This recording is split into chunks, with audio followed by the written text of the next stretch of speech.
Hi, everybody. Thank you today. Again, my name is Marcus, Executive Director of our Win the Era PAC. Thank you for taking the time to be with us today.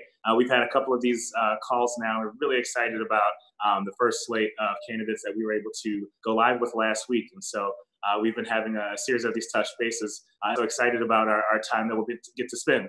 So without further ado, we'll kick it over to the mayor to give some words and talk about our special guest today.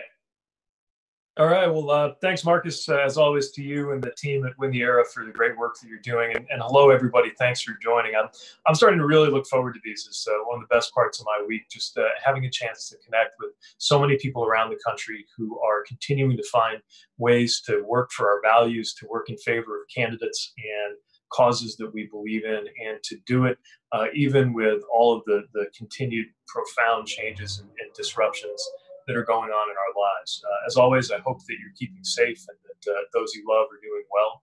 I know a lot of us are working to sort through the different guidance that's coming through to different communities and different states. And as always, urge you to look for good information, even if reliable information isn't coming from the White House. Often local public health authorities and objective sources and mayors who, in my biased but I think accurate opinion, are often the best source of guidance and leadership, can be a great source of information at a time like this. We're doing well here at home. As you may have seen, Chasten's announced a forthcoming book, which we're very excited about. Truman and Buddy remain very glad to have our continued company.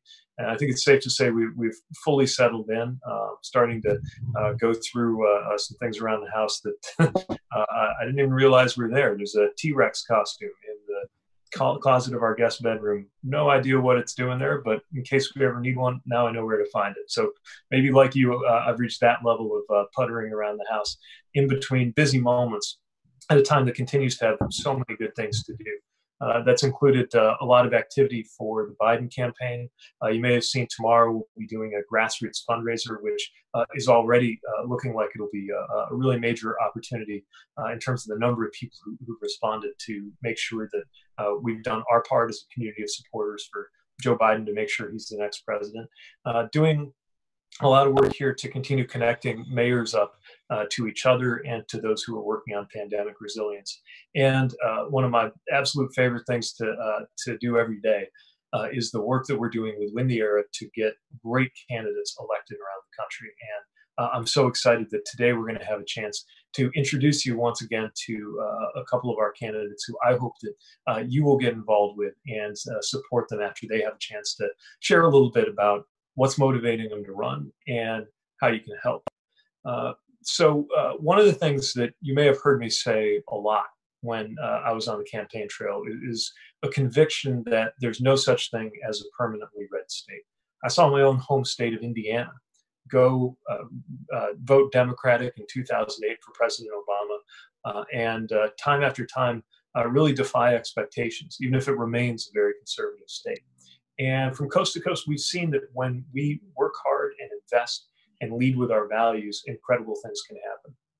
North Carolina is one of those states that I'm extraordinarily optimistic about and excited for because it's a purple state that's often voted a lot of conservative Republicans in, but also produced some remarkable Democratic and progressive leaders. And the dynamics in North Carolina right now, with demographic shifts and a lot of things happening politically and socially, creating new opportunities, are one of the reasons why 4 out of our 22 endorsed candidates that we announced and released last week are running for office in North Carolina. 2 of them are with us today, and I'm really excited to introduce you to them. You may have heard about them, you may not have. If you haven't followed North Carolina closely, maybe you know that Roy Cooper, who we're supporting, is in a very exciting re-election battle there. You may know that Cal Cunningham is running for the United States Senate there, and we have a great chance to take that seat. But I'm excited today to introduce you to 2 more candidates and leaders who are doing extraordinary work. We've often, I think, as a party, certainly our side of the aisle, underestimated the importance of some of the state offices. And this is something that conservatives and Republicans put a lot of effort and, frankly, a lot of money and organization into, especially over the course of the last 10 or 15 years. We're not going to get caught asleep at the switch this time. And that's why I'm really excited for you to get to know Yvonne Lewis-Hawley and Sydney Batch a little bit better tonight after I have a chance to introduce each of them to you. They are in this race for the right reasons. They bring a mixture of compassion and competence that reflects our rules of the road that guided us during the Pete for America campaign, and that is so much in need in state government in North Carolina and in leadership in the United States in general. And I think after you hear them share a little bit about why they are in their leadership roles and why they're seeking election or re-election, I think you'll agree, and I hope you'll decide to feel motivated to help in many ways too. So let me begin by introducing Yvonne Lewis-Hawley, somebody who, again, is going to continue to help us prove there's no such thing as a permanently red state. She is running for lieutenant governor in North Carolina. I've been delighted to get to know her in this process, and I'm going to invite her to share a little bit about her race and where she's coming from. Well, thank you, Mayor Pete. I'm going to pull the Southern and I'm going to say, hey, y'all, and welcome to North Carolina. North Carolina is a purple state, and I'm sorry my dog is here, and he's going to have a few words to say from time to time. But North Carolina has been a purple state for a while. It's always been back and forth. It's a state that I used to say, we're the state of Jesse Helms, and then we will also have a very liberal senator. We'd have a conservative one where we voted our fears, but we also voted our ambitions and our desires. Now, I think that what's happening now is what we're back to is that we ended up being such a supermajority red state the past few elections, and I've been in the General Assembly now for 8 years under a supermajority. And it's because of that supermajority and their inability to really reach out to the average person and only deal with businesses and cut services to people in the communities that made me decide to run for lieutenant governor, to take this to another level. I have a platform called Ally, which is affordable living initiative, which covers housing, food security, everything that's really jobs, wages, transportation, everything that's really now going to be needed because our families are falling apart during this pandemic. People aren't working. We got to help do what we can to help shore up our family structures and make sure that they're safe and careful. As far as the pandemic is concerned, I wish you all hope all of you out there are safe. Just because you can do something doesn't mean you necessarily should do it. So if your state is one of those ones that has really opened up, be smart about it and think before you go out. We've seen a huge swing in the Democratic registration and turnout since 2016 here in North Carolina, all the way up and down the ballot. And because I won in a 6-way primary, and I won handedly in a 6-way primary with little money. I probably had the next to the last amount of money. And you ask, how did I do that? I did that because of grassroots and volunteers. I talked to people and I developed a statewide network. So much like what I'm here speaking to grassroots people tonight, which is why this is thrilling for me, to talk to people who are on the forefront. I told people to tell 10 people and have those 10 people tell other 10 people. I also said, talk about me to my face, talk about me behind my back. But when you go to the grocery store, talk about me. The beauty salon, talk about me. When you're on that golf course, talk about me. And that's how I got my campaign through and how I was able to win. We're at a point now where we can really turn North Carolina blue. And Donald Trump cannot win this election without North Carolina. So we're such a critical state. And I plan on being on the forefront of bringing out that vote so that we can win North Carolina again. Thank you so much. And you're speaking to so many of the issues that I think affect people on a day-to-day basis that get talked about in presidential politics. You've highlighted affordable housing, and it was a question that came up again and again. And of course, we had a vision for what needed to happen federally there. But the reality is so many of those decisions play out at the state level. Yes. And it's one of the reasons why your leadership can make such a difference. And I love this political point that you've made, that there's no way that the Trump campaign can get reelected if they can't pull off North Carolina. They really need it, frankly, more than the other side does. And that means forcing them to have to try to defend that turf while getting wonderful leaders like you elected is something that strategically makes sense across other parts of the ticket, too. It's one of the reasons why we're so excited. Can you share a little bit just about what your experience as a member of the legislature, how that might shape what you would bring into this statewide office now? Well, I'm a child of the 60s and amongst the first to integrate the schools. And it's like high school, where they have groupthink. When they're together, they're together. But when you talk to them one-on-one, you find out they aren't necessarily singing the same song as they do when they're in that groupthink. And I've learned that you look for common ground. What do you have in common? I was very successful in getting a food desert bill through because I kept the politics out of it and addressed the issues with people.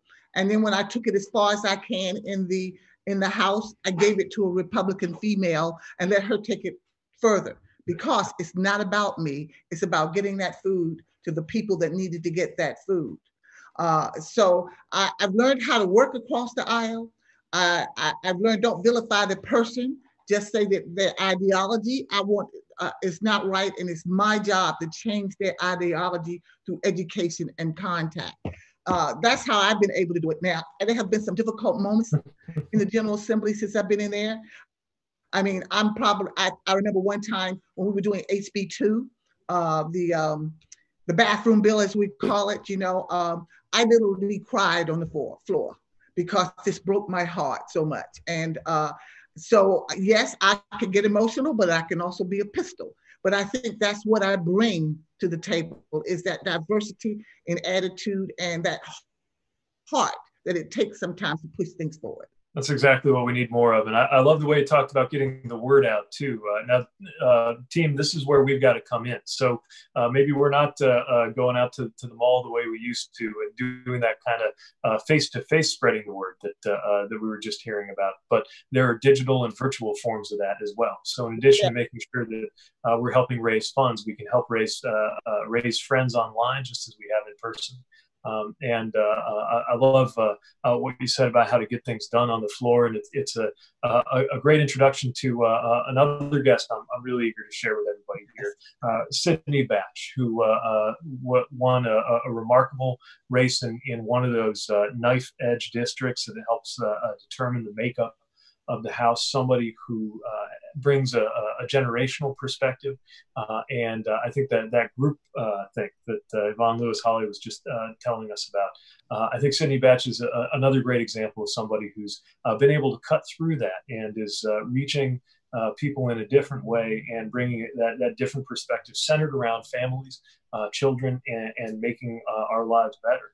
That is so needed in North Carolina state legislature across the country. So, Sydney, I'm going to bring you in and really looking forward to an opportunity for you to share a little bit about what motivated you to run, how you found it since you got elected, and what's at stake in your reelection and how we can all help. All right. Thank you so much. I really appreciate it. And I appreciate the support of obviously Win the Era and also your support, Mayor Pete. So thank you for that. For all of you out there, I am a family law attorney, a small business owner, a mom of two young boys who are 7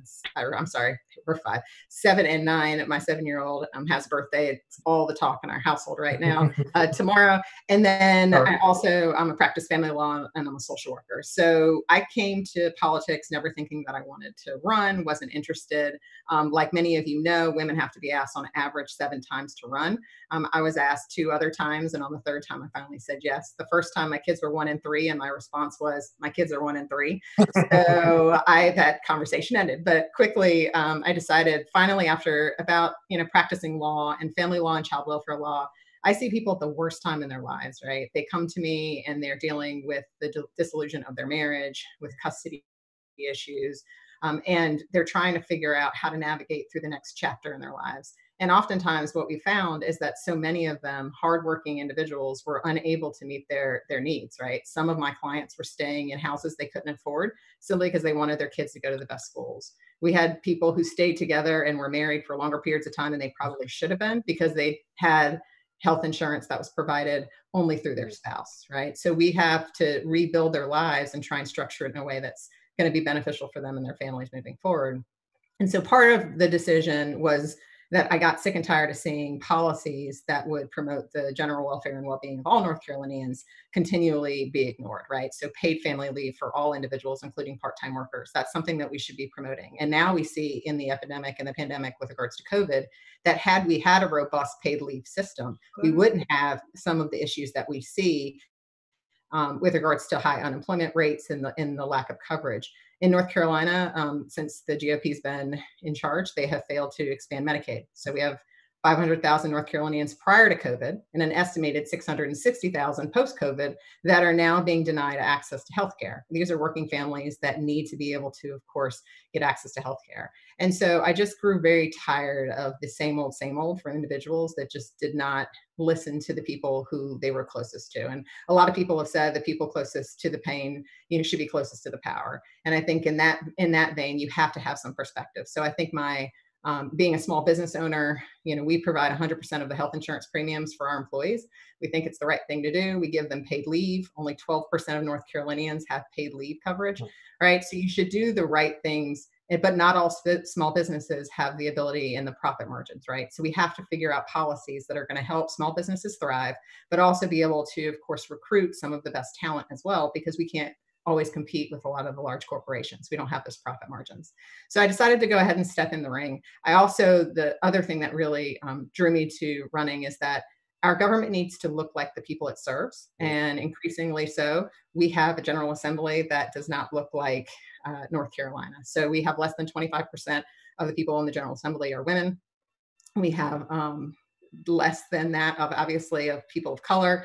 And then we have a huge age disparity. And the reason I think part of this, and Yvonne can speak to this as well, is that a lot of the members, the vast majority, are post-retirement. And that's because we pay $14,000 a year in salary, right? So you can't expect someone that's my age to go ahead in their 40s, still raising kids and trying to deal with their career, to go ahead and step forward and say you can get paid $14,000.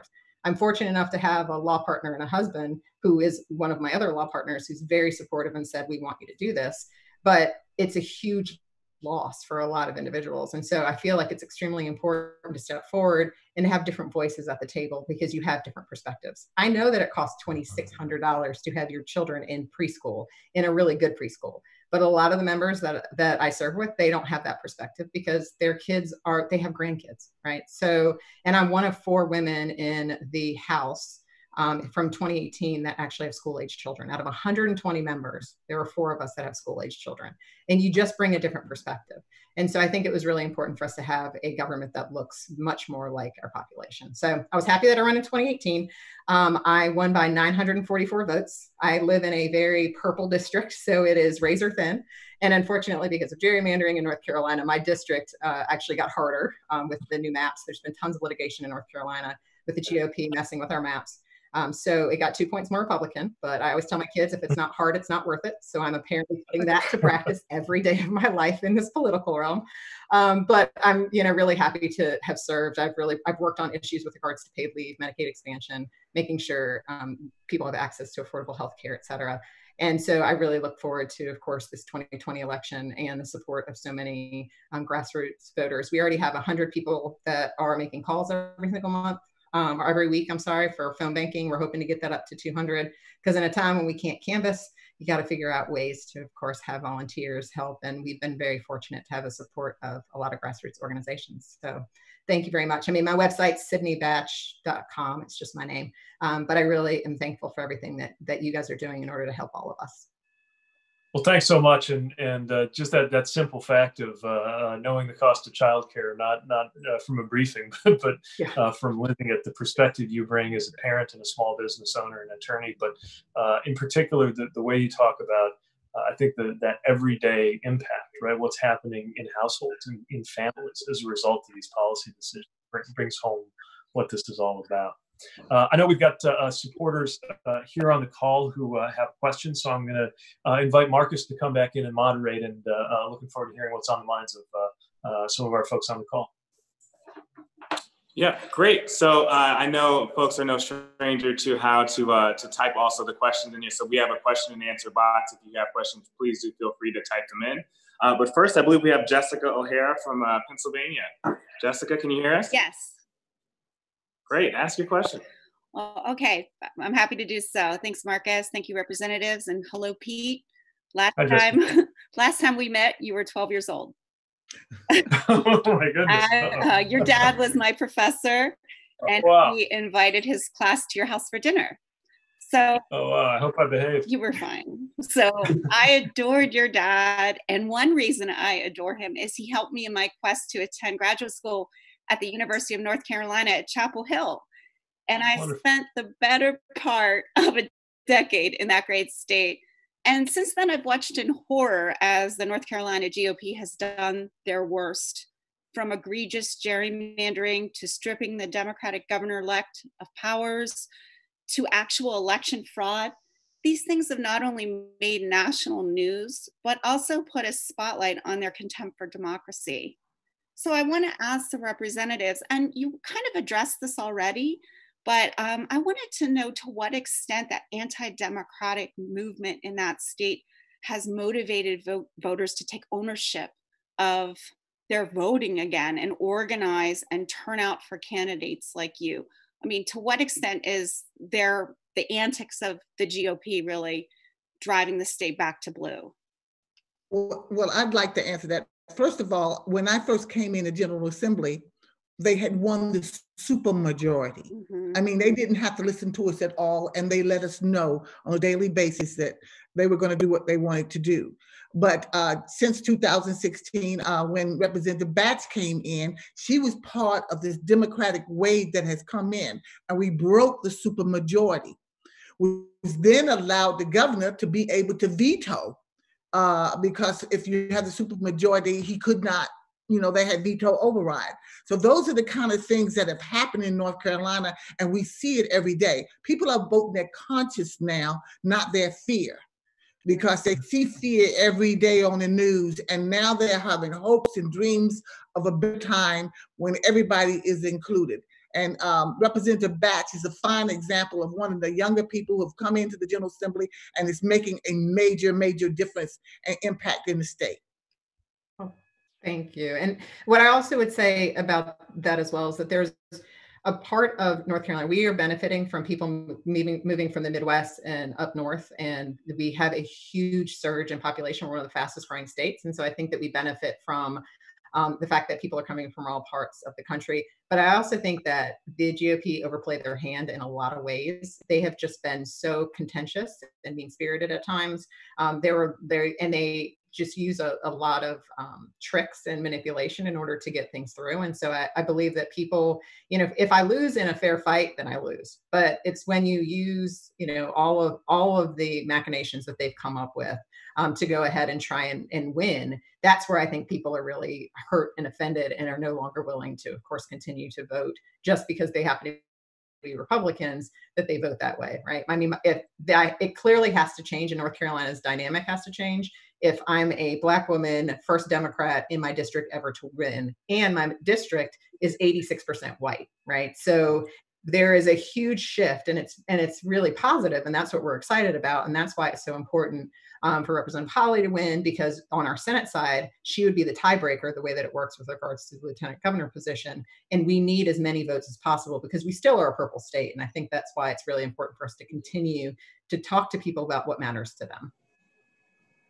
Well put, and I think it's one of the things we need to be on the lookout for in races in North Carolina, across the country. To me, it feels like there are two opposite forces working on races around the country right now. From a political perspective, in a way, just demographic change and cold, hard reality and looking at the world around us is motivating more and more people to consider voting for candidates who share our values. But the mechanics of the elections are being manipulated in more and more, sometimes frankly, sinister ways, and something to really be on guard against, especially with all the different ways that the pandemic could compel us to open up ways to make voting available to everybody, but could also create a lot of openings for there to be both innocent and nefarious harm to our democratic process. Thank you. Thanks, Jessica, for the question. And so nice to be reminded of simpler days here in South Bend. Great. Thank you so much, Jessica. So this is a question written in from Erin O'Neill in North Carolina. She says, I personally have many friends whose voices don't feel heard, but my generation are the people who are inheriting the country, and not only do they not know how our government works, but they do not care. How do you propose to energize the constituents who have given up hope in fixing this country? Sydney, you want to go first on that one? Sure. So I think the first part is to understand that people are really overwhelmed, and a lot of people, especially when they say, oh, you know what, they just don't care. Some people are just trying to keep a roof over their head, right? And food on the table, and making sure that their kids just get to school on time, right? And now, having been homeschooling my children for weeks at a time, I thank teachers, and they are amazing people. Already knew they were amazing. They deserve significant raises.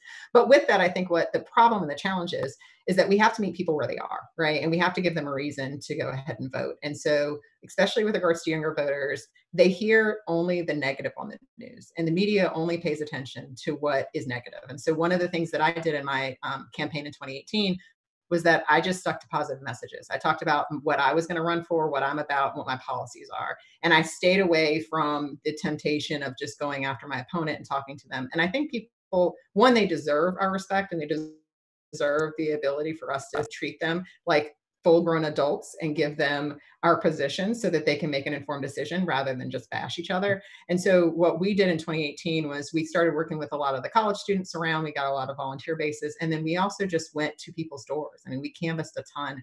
And when you meet people at their home, they were really shocked that a candidate actually came out to their house. And so if we can message better, and we can talk about policies that matter to them, like why paid family leave matters to them as a part-time employee who might get sick and needs to take time off but still has job protection, those are the things that I think people will finally come out and vote for. And I feel like we do a poor job at doing that. And we just need, as Democrats, to really talk about those table issues, those kitchen table issues that we have not done so in the years past. Also, it's the intergenerational gap. And I have always had young people around me, because I find that sharing the knowledge that I have, and the bright and the enthusiasm of the young people, we all come up with better and better ideas. So being open to the generation, like she said, a lot of us are senior citizens compared to, because of the money that is brought in and the family. I waited until as soon as I retired was when I ran. And that was because of the money gap of $14,000 a year that no one can live off of. But I have always been very active in the community and surrounded myself with people like Sydney Batch, Representative Batch, and other young people with bright ideas to help mesh the two. There are lessons from history I can teach them, and they can teach me how to use Zoom. And as I say, in the words of Aretha Franklin, who's Zooming who? That's before all of y'all's time. Well said. That's great. All right. Well, we have time for one more question, and it is from Tom from Chicago, and he says, as someone that's out of state, how can they help volunteer? How can they help your campaigns, and where should they go to sign up and to do so? Well, you can help the campaigns by doing just what you've been doing with the grassroots effort. Everybody knows someone in North Carolina or has a North Carolina connection. You can call them, you can talk about them, you can tell them what you know about us as candidates. You can make a donation to our campaign, www.yvonnelewisholly.com. You can look at my webpage, you can donate, you can make phone calls. You do not have to be in the state of North Carolina in order to support a candidate. You can do call time, you can do mail, you can't quite knock on doors, but you can knock on virtual doors by reaching out through this system of the computer and the digital age, and pass the word along as much as you can. And you can pray for us all. So I would echo everything that Representative Holly said. I'd also just add, Yeah, I think that one of the things that we found is that people are bored enough to answer their phones of random numbers. I'm still not bored enough to do that, but lots of people are, based on the phone banking that we've been doing and the way that we can go ahead and try and address. And when we can't knock on doors, we can't canvass, which is the #1 way to, of course, affect the most change and to connect with voters, is to do phone banking. So we've had a lot of success. So we actually have a phone bank that runs 3 times a week now. They made over, I think, 600 calls last week. And we have shifts. So we have 100 volunteers. We're hoping to get up to 200 volunteers who will volunteer a shift of their time to go ahead and do phone banking, so we can try and make sure that we call as many individuals as possible. Knowing that we won't get the vast majority of individuals, we certainly will be able to, of course, have really great conversations with some of them. And so I think someone dropped in the link. It's sydneybatch.com/volunteer. And, as Yvonne said, any of the ways in which you guys have continued to help us. The other thing that I would ask is, as a family law attorney, social media is the bane of my existence. It never helps any of my clients. They don't know how to emotionally regulate. They do terrible things that don't help me in court to support them. So I personally do not enjoy social media, but I know that it is necessary. So for those of you who love social media and have a fantastic presence and are on Twitter or you're on Facebook, if you can lift us up and you can retweet it and you can share the information that we share and you can follow us. I'm friends for Batch. I think that Representative Holly is by her name, Yvonne Holly. If you can follow us and if you can retweet and if you can put it on Facebook, then by all means, you're doing me a huge favor, because it's nothing that I enjoy and it's the bane of my existence, frankly. But I have to do it. Great. Well, Mayor, I'll kick it over to you. I think that concludes our time for today, and we'll kick it to you to close out. Great. Well, thanks again, everybody, for being part of this. Thank you, Yvonne. Thank you, Sydney, for joining us this evening. I don't know about you, but I feel, when you feel cooped up and sometimes disempowered by being stuck at home, when there's so much doom and gloom in the news, and when I think sometimes our blood is boiling with the knowledge of what it is we're against. Nothing lifts me up more than being reminded of what we're for. And I think the 2 leaders, the 2 candidates that you saw tonight, it's a reminder of what we're for. Leadership that is compassionate and pragmatic, that is intelligent and rooted, that we need so much more of. And it just feels good to be involved in politics when we have candidates like this to support. So as you heard them say, there are very specific things you can do at YvonneLewisHolly.com, SydneyBatch.com. Sign up to volunteer. You can be anywhere and pick up the phone. And I think that will probably feel like a chance to get out and do something too. For a phone bank stint, you can contribute financially.